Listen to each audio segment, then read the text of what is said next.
ఓం నమో వెంకటేశాయ.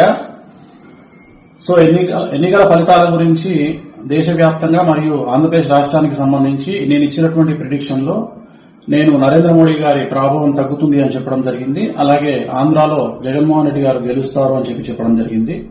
నాకున్నటువంటి విద్వత్తు, నా విద్యను అనుసరించి నేను చెప్పడం జరిగింది. సో నేను చెప్పిన దాంట్లో సెంట్రల్ లో మోడీ ఆధిపత్యం అనేటువంటిది తగ్గింది, ఒకటి జరిగింది. రెండవది ఆంధ్రప్రదేశ్ లో జగన్మోహన్ రెడ్డి గెలుస్తాడు అని నేను చెప్పినటువంటి ప్రిడిక్షన్ తప్పింది. సో జనరల్ గా జాతకాన్ని బేస్ చేసుకుని మాత్రమే నేను చెప్పడం జరుగుతుంది. సో చాలా రోజుల నుండి నన్ను విమర్శిస్తూ ఉన్నవాళ్లు, నన్ను ట్రోల్ చేస్తూ ఉన్నవాళ్లు ఒక లక్ష్యంగా చేశారు. సో ఈ రోజు నేను చెప్పినటువంటి ప్రిడిక్షన్ 100% తప్పయింది. దాంతో ఖచ్చితంగా నేను ఒప్పుకుంటా ఉన్నాను.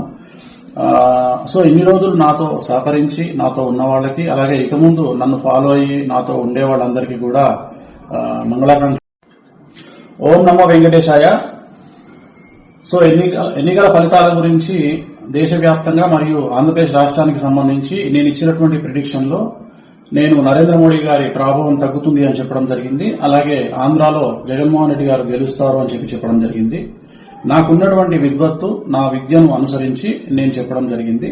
సో నేను చెప్పిన దాంట్లో సెంట్రల్ లో మోడీ ఆధిపత్యం అనేటువంటిది తగ్గింది, ఒకటి జరిగింది. రెండవది ఆంధ్రప్రదేశ్ లో జగన్మోహన్ రెడ్డి గెలుస్తాడు అని నేను చెప్పినటువంటి ప్రిడిక్షన్ తప్పింది.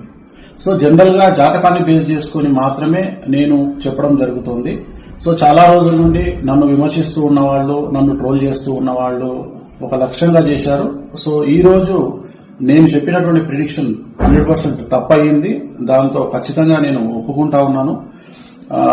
సో ఇన్ని రోజులు నాతో సహకరించి నాతో ఉన్న వాళ్ళకి, అలాగే ఇక ముందు నన్ను ఫాలో అయ్యి నాతో ఉండే వాళ్ళందరికీ కూడా మంగళాకాంక్ష.